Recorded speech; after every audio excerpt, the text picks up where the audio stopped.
Okay, how many of you thought when you became in this role that you were there just to share information back and forth between your conferences, right? That's what a lot of people started out with. You know, you've been elected as the district president. Don't worry. The only thing you need to do is to go to these meetings 4 times a year and you just share information. Well, obviously, as you've seen, there's a lot of other things we need to do. Sharing information is one of them, but there are a number of different things that come into the equation in terms of the roles and responsibilities as a board member. I know when I first started at my council, that's what everybody's expectations. And then you started looking, going, how are we going to get these things done? And that's when we started re-looking at what was our best way to be able to address the governance issues. So I'm going to go through these 5 items. There's 5 more, but I'll just go through them right here. So the first responsibility here we're talking about is to determine and articulate the mission, vision, essential values, essential elements, and core values.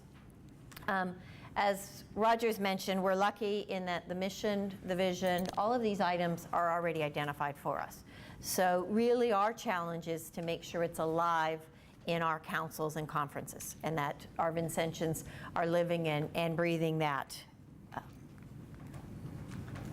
When we look at the mission statement, you're all familiar with it, but this really is what distinguishes us. And it's an important thing to remember and go back to.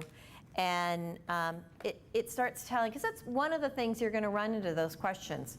What's different about us? Why would somebody join St. Vincent de Paul versus doing something else? Why would a parish set up a St. Vincent de Paul conference versus just a parish social ministry or just participating in an area ministry type of program with other local churches? And I think it's important that everybody knows and understands the mission statement and why we exist. Obviously, we've talked about to grow in spirituality, to provide person-to-person service, that friendship and community is important, that it's charity and justice, it's addressing the root causes of poverty. And at the end, the most important is that we see the face of Christ in those we serve, and that hopefully they see that in us too, that we become an example in terms of how we are providing our mission and serving. The essential elements, I remember I joined the society, and I think the next week was the mid-year meeting. So I got a quick learning period when I went to that meeting, and it was all very, very new to me at that stage. And somebody talked about the essential elements at that meeting. And they talked about how important it is to have all 3 and all 3 in balance. That sometimes we can lose sight, we focus on one aspect, but when they're out of balance or you're focusing on one area but not keeping all 3 in place, that's when problems start happening. If you focus just on service, I got to serve all these people, blah, blah, blah. I don't care how nice I am to them. I don't care how nice I am to the fellow members. We've all been in those spots. We get so preoccupied that you've got bickering among members. You're not serving people properly. You're missing the spirituality. You don't have time for the spirituality. It's those things. You have to remember that part of who we are all 3 of these elements. And they work very well together. And they're a really important part of what distinguishes us. And it's really important that we don't just get caught up in the doing part of service, but that we remember that friendship and spirituality are as equally important in what we do. And I think it's something, periodically you just got to go back and remember this. I mean, it's a nice, easy thing to think of those 3 circles and the fact how they overlap and they keep each other in balance as an important part of who we are as the society. We were doing our strategic planning effort, and we had a couple people that were on the committee that were not Vincentians. And when we started talking about this, it was a very aha moment for them, going, wow, what a unique opportunity to be able to provide that service element and have that spirituality piece as part of it. That is not something that all organizations do. And to be able to provide that opportunity at a parish level, that the pastor can be able to provide that sort of opportunity for their parishioners to really live the faith is such a fabulous opportunity. And so I think it's something we sometimes forget as part of in some of the initial pieces when we're communicating who we are and what we are.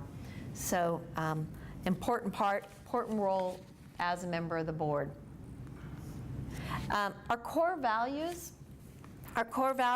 are what make up the Society's creed and define the ministry of its members. All of these can be found in our mission statement. You obviously see things like concern with charity and justice, relying on divine providence. We were talking about relying on divine providence. Too, Roger's mentioned a couple times about sometimes we get ahead of it. It's always interesting when you look and go, okay, how am I going to handle that situation? And you stop and you pray and you think about it, and then all of a sudden somehow things happen. I'll never forget, I hadn't been in the job that long, and a situation had come up and we're like, how are we going to do that? And then the mail got brought to me, and it happened to be a piece of mail from one of the bishops, and I just opened it, and it was a donation. And it was a donation literally in the amount we were talking about needing. And you just kind of go, okay, stop, remember what we're doing and why we're doing it, and we just have to keep that in mind. And I think we can come up lots of those examples, both financial, non-financial, all sorts of ways, that all of a sudden something comes right in front of your face and you go, that's divine providence, and it's reminding us from there. So it is a very important value that we always need to keep in mind. Yes? Is this a place to address, like, when you touched on that, like, it comes up an awful lot in conferences about we only give so much money per person, and then you also have the things where something's going to be shut off, and you wonder, I have to live in faith that if I give this person twice what I usually do, but it keeps the family together here, then are we going to have enough down the road? That's a Vincentian spirit, isn't it? Yeah, I mean, I think it's you have to have your guidelines, and you need to have the decision on how you're going to work as a conference. But I think when you look at our resources, as somebody always told me, it's not our money. It's the poor's money. We're stewards of it to be able to use it in the best way possible. What I find is the more people give and the more we distribute out, the more we share, the more that comes in. It's really interesting. It's as long as you're sharing and you're giving, it just keeps coming. It's the, oh my gosh, what's going to happen? And boom. And it's the ones who like, oh my God, I'm worried about, and they're hoarding it. It still sits there. Like we have X amount of dollars and we need to just give so much. I watch conferences that have an unbelievable amount of money they go through each month, and they go down to almost nothing. And I have other ones that have a third of that amount of money, and they always need to keep 3 months in reserve, because they're afraid they're going to, and it's so interesting. It's because it really is one of those things. We just need to keep giving. And, I look sometimes too, if I run into a problem where I'm out of money, you look and say, I need some donations. I need some support to be able to help continue doing what I'm doing. What a perfect opportunity.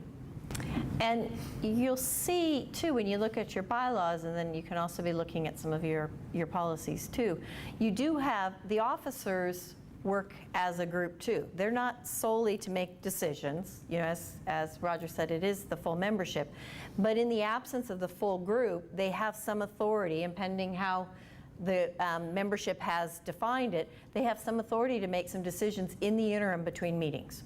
So that is part of the purpose, and that's the same way as a conference level as at a council board level. I mean, we have an executive committee. There may be something that happens between board meetings, and there may be certain things that will be defined. The executive committee can make that decision in the absence of a board meeting, and we'll communicate it at the next.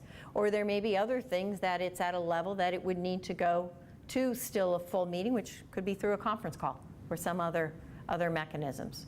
So those are some of the ways to address those issues. In my conference, we have a policy that the team can spend up to $250. They can spend up to $350 if they consider special circumstances. If they need more than $350, they can call the conference president. Conference president is authorized to give them latitude to do whatever they think needs to be done. And then it comes back, to the conference table for a full discussion about how we'll deal with those kinds of situations in the future. Because you've got to trust the people that are in the field doing the home visit, unless you know that they're embezzling the money, they're not, right? So they're out there trying to be doing something about good for the people they're sort of trying to serve. So you got to cut them a little slack, but you also want to keep some control over the whole situation so that they're not running off every week spending $700 on every case because they think it's important to do. What if they feel so strongly about it that they ultimately disagree with whatever the group decision is, and they just throw some of their own money into it because they feel like they're helping the person? Is that a problem? Oh, you bet it is. Number one, you got a problem with the IRS automatically. Number two, the society helps people in a particular. We have a way that we help people. Right? We don't just dream this up on the moment's notice. So we have a team that makes a home visit. We have policies and guidelines that we've agreed to, and we follow those. We agree to those. And so individuals, as an individual conference member, I don't have to choose the right to pick and choose. As a matter of routine, the money should be coming in the front door at the disposal of the conference to use as it determines as best based on its policies and its procedures. Okay. And if you think about it too, as the group, the conference as a group made a decision. Same as we talked about, the board makes a decision, and you as a board member, once that decision's made, you're part of now that group and that decision. It's not up to you to then decide, I'm going to do whatever my own way is, because if that's the case, then that's when you need to decide to go do something different, because you are part of a group. I think at times people think, I'm just going to use this as my way to do my charity work and feel good within the context of it, but you are part of a group. I think what we have to try to keep in mind that the Society of St. Vincent de Paul is a public charity. It's not our personal charity. And if we want to engage in personal charity, which we're free to do, just don't do it in the context or the name of the Society of St. Vincent de Paul. Because your personal charity that you want to carry out, almsgiving, whatever you want to call it, is perfectly within your right to do. Just don't do it in the name of some other organization. Do it in your own name, independent of the Society of St. Vincent de Paul. Then you don't run into the problem of relationship issues that these kinds of scenarios conjure up and create, unnecessarily so. Okay. I think we've already talked about this to a fair amount in terms of recruitment and selection. If you're at a point whether you need to recruit and select one, it's really important that you've identified A, a selection committee and a process in terms of the way it's going to be done, and B, you have a clear idea of what you're looking for in the individual. Okay, you will find that the person cannot be a miracle worker. So they're going to have different areas they're going to be able to focus on. But unfortunately, they're not going to be able to be all things in all places. And it's going to be important that you decide which area do you need to focus on. Where are you at right now in terms of your council's life cycle, in terms of the resources? The other part is to support and assess the performance of an executive director. There really should be clear communications channels between the board and the executive director. Remember, the executive director reports to the board, not to an officer on the board, and that's how that communication. There should be annual reviews of the executive director and their performance too. We've talked earlier, too, about engaging in short-term and long-term strategic planning. Dr. Carver, Roger mentioned earlier him being one of the leaders in terms of nonprofit governance, makes the point that not enough attention is given by boards to planning. Too much time is spent looking in the rearview mirror. Governance is defined in part as steering the organization. And if we dwell on the past, we don't change the future.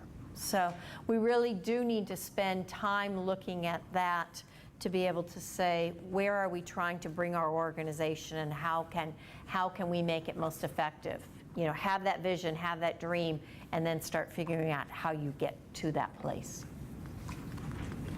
Yogi Berra says, if you don't know where you're going, you don't know where you are when you get there. So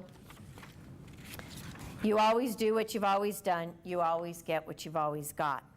In order to get what you've never got, you've got to do what you've never done. Okay? And that's one of the things we all face, that challenge. Change is hard. Doing things different is hard. It's not a comfortable thing. It's not something any of us want to do.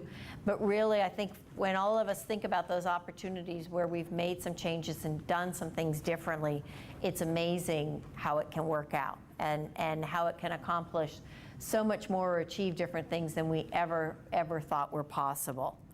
And I'm sure we can all think of those personal experiences where we've made those changes, we've done things I didn't really want to do, and you look back and go, why didn't I do it 5, 10 years earlier? What a difference it would have made. Another responsibility is to determine programs, monitor, assess, and confirm value. We have a responsibility as a board, if you've got any special programs that are worked on in your area, to really look at them and see, are they working? Are they successful? Are they meeting the goals and objectives? Have they outlived their life? Is there somebody else doing it better now? Is this not the best use of our resources? Sometimes we may find out that we spend 95 cents, or I ran into a situation in ours, it looked like it would have been cheaper to go out and buy something than to go out and try to do it ourselves. And in some of those cases, you just have to look and go, okay, is this how I should be spending my resources, whether it's time, whether it's financial, whether it's space, et cetera.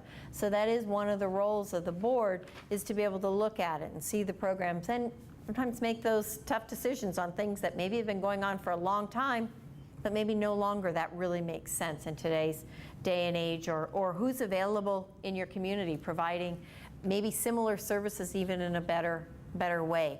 I had a conference once get upset because they had a food pantry and another organization opened within a mile of them.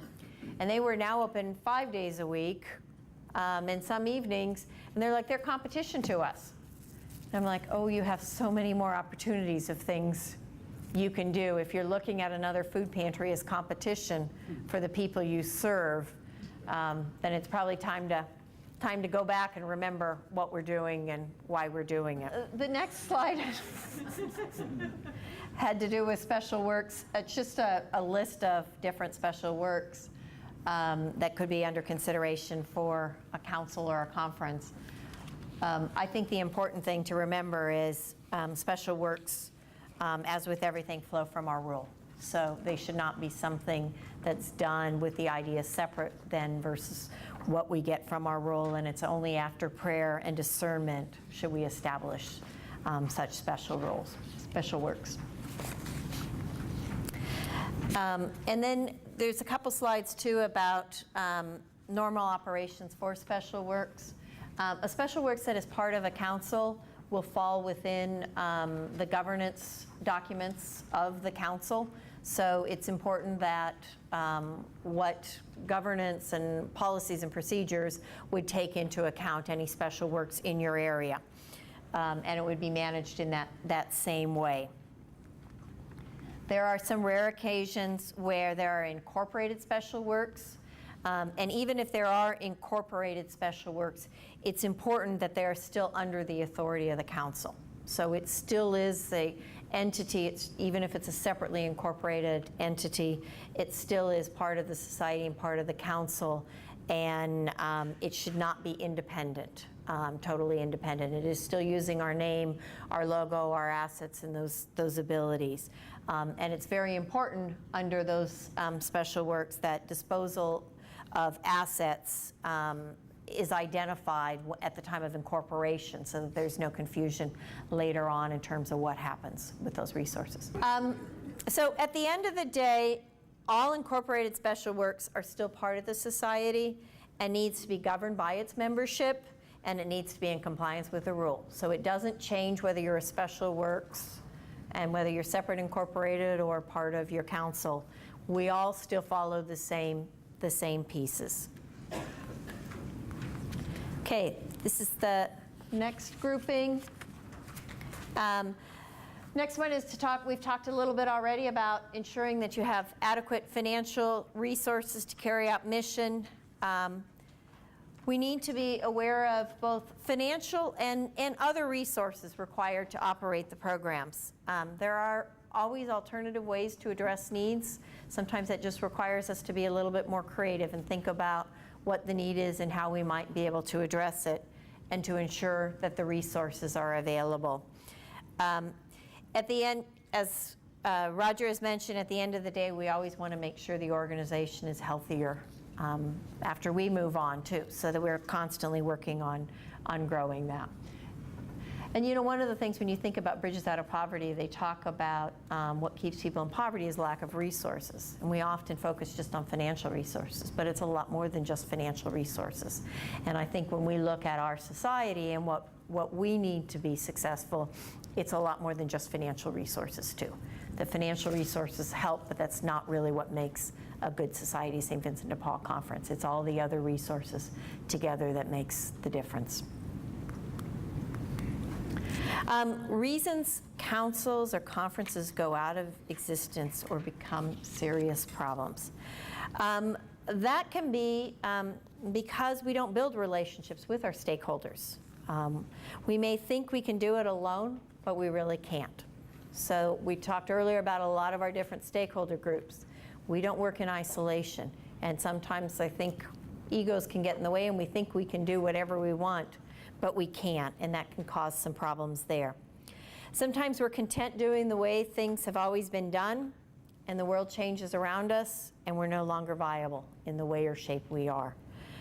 Sometimes it's because we don't want to address issues, or we're afraid to even take a close look and see what's happening around us, because I'd rather be ignorant and keep my head under the bushel basket rather than really look at what's happening around us. Sometimes it's because of poor practices, whether it's internal controls, budgeting, financial reporting, leadership. You know, I think sometimes we're okay with a conference president who really shouldn't be the conference president. It really is not a smart move.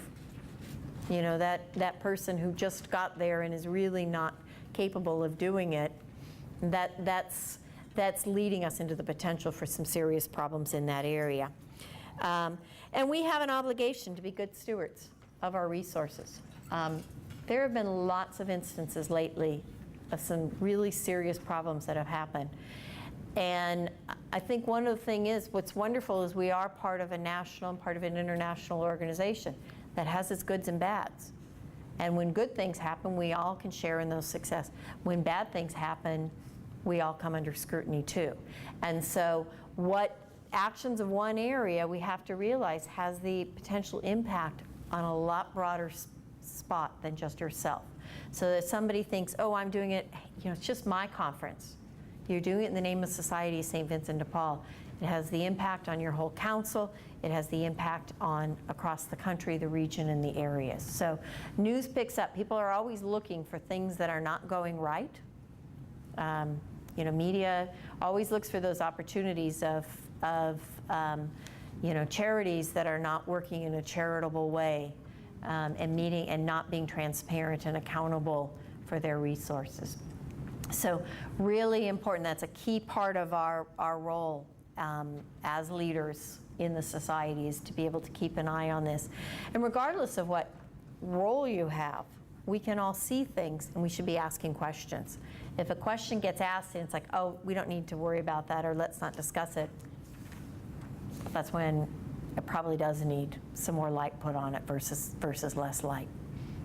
I've had conferences close in the diocese because the pastor has asked and said, with the working relationship, or there's been so much conflict between membership that no matter what we tried, we couldn't get them to work well together, and we've closed conferences. I've closed 2 in the 4 years I've been at my spot. So yeah, no, it is on, right? Okay. Yeah, no, it can happen for those reasons. So it's, as we said, it's human beings too, so sometimes.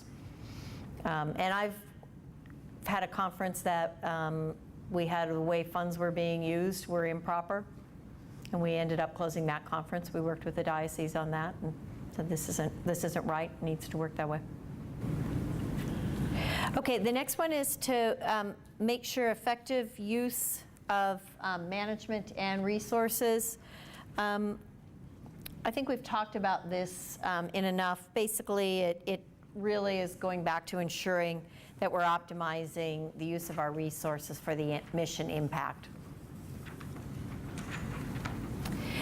Enhance the society's and council's credibility and public image.